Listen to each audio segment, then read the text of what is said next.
To make an IRS payment by phone, you will need to follow a series of steps. First, you need to gather the required information, including your Social Security number or individual taxpayer identification number, the tax year and type of tax you owe, and the amount you want to pay. You also need to have a payment method, such as a checking or savings account, or a credit or debit card. Next, you need to call the IRS at their dedicated payment phone number.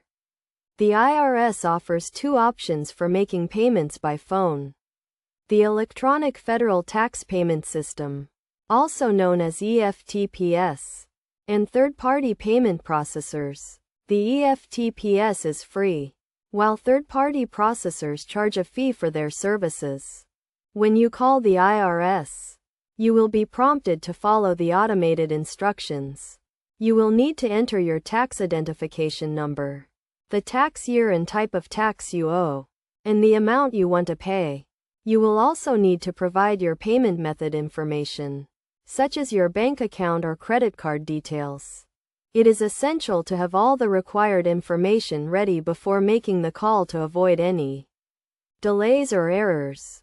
You should also be aware of the IRS payment processing hours and any applicable deadlines for making payments. Once you have completed the payment process, you will receive a confirmation number, which you should keep for your records. This confirmation number serves as proof of payment, and you can use it to verify your payment with the IRS if needed. In addition to making payments by phone, the IRS also offers other payment options, including online payments, mail payments, and in-person payments at an IRS office or a participating retail partner.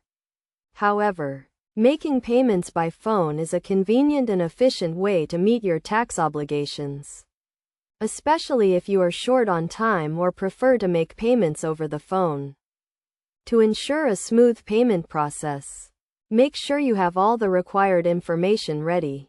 Follow the automated instructions carefully, and keep your confirmation number for your records. If you encounter any issues or have questions, you can contact the IRS for assistance.